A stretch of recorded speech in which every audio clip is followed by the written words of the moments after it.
جامعہ ترمذی میں حدیث ہے، جو یونس علیہ السلام کی دعا کے ذریعے اللہ کی طرف متوجہ ہوا، اللہ تعالیٰ کبھی اسے محروم نہیں لوٹائے گا۔ لا الہ الا انت سبحانک انی کنت من الظالمین۔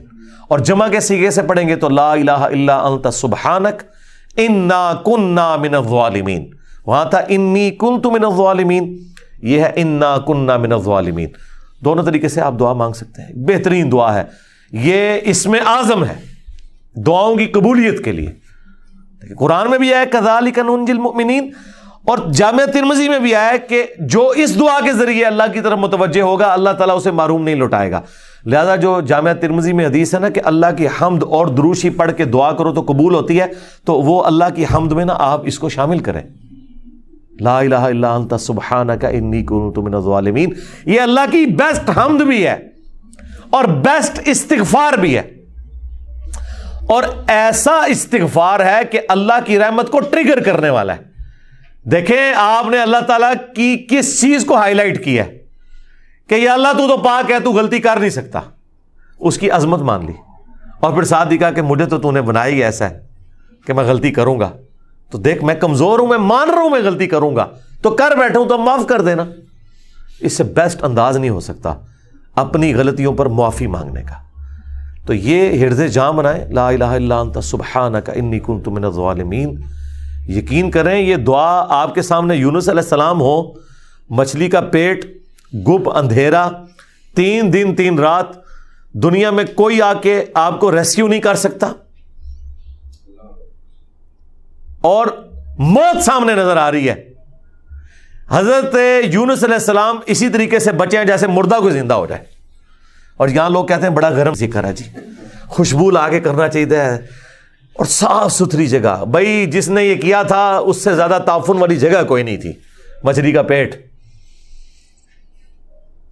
یہ تو چلتے پھرتے، نہ اس کے لیے وضو ہونا شرط ہے، نہ اس کے لیے غسل ہونا شرط ہے، اس کے لیے صرف ایک نیک نیتی کے ساتھ اللہ کی طرف متوجہ ہونا شرط ہے کہ آپ مان لیں کہ آپ کمزور ہیں، طاقتور وہ ہے، آپ غلطی کریں گے وہ غلطی نہیں کرتا، آپ معافی مانگیں گے وہ معافی دینے والا ہے۔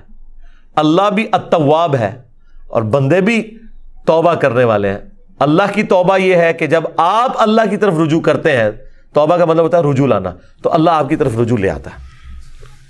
جو بخاری مسلم میں حدیث ہے کہ جو شخص توبہ کر کے اللہ کی طرف رجوع لاتا ہے تو اللہ کو اس شخص سے زیادہ خوشی ہوتی ہے کہ جو اکیلا ریگستان میں ہو، اچانک اس کی سواری غائب ہو جائے اور وہ اپنی موت کا انتظار کرنا شروع کر دے، اور پھر تھوڑی دیر بعد وہ سواری واپس آ جائے جس پہ اس کا سامان لدا ہوا ہے، اسے نئی زندگی ملے، اور وہ اتنا خوش ہو کہ اس کی زبان سے نکل جائے اے اللہ تو میرا بندہ میں تیرا رب، من شدت الفرح، خوشی کی شدت کی وجہ سے، حالانکہ اس نے یہ کہنا تھا کہ اے اللہ میں تیرا بندہ تو میرا رب۔ اس سے زیادہ اللہ تعالیٰ کو خوشی ہوتی ہے جو بندہ رجوع لے آتا ہے۔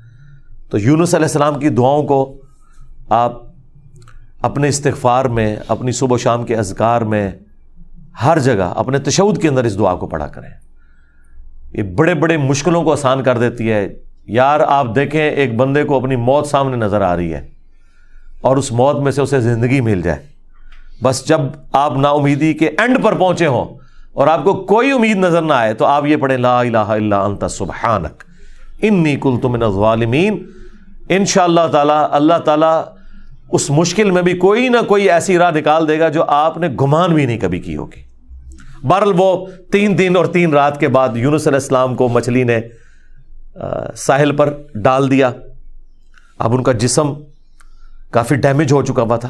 قرآن میں آیا کہ ان کے لیے اللہ تعالیٰ نے کدو کی بیل اگا دی جو ان کے اوپر سایہ کی ہوئی تھی، کیونکہ بالکل لاغر ہوئے ہوئے تھے وہ، اور پھر دھوپ سے بچاؤ کے لیے وہ بیل بھی ان کو چاہیے تھی۔ پھر سسٹین ہوئے، جب واپس اپنی قوم میں آئے تو دیکھا کہ جناب سارے رفع دین نمازاں پڑھ رہے ہیں۔ انہوں نے کہا پوری زندگی بخاری مسلم دی حدیثاں دکھائیاں، انہیں رفع دین نہیں شروع کیتا، اچانک کیا ہو گیا ہے؟ یعنی وہ سارے کے سارے مان لیں۔ یہ میں آج کے دور میں ٹرانسلیٹ کر رہا ہوں، پھر کہنے کے کتنے لکھے ہیں سرکار؟ دیکھیں اللہ تعالیٰ ہر دور میں اپنے بندے بھیجتا ہے جو اس دور کی لینگویج میں ان کو وہ بات سمجھاتے ہیں۔ تو انہوں نے دیکھا بھی انقلاب یہ کہاں سے آ گیا، سارے اونچی آمین کہہ رہے ہیں، سارے رفع الیدین سے نماز پڑھ رہے ہیں، سارے نے جڑے اپنی شلواریں جھونگ لیاں نے، کیا ہو گیا ہے؟ تو پتہ چلا کہ جناب اللہ تعالیٰ نے معاف کر دیا ان کو۔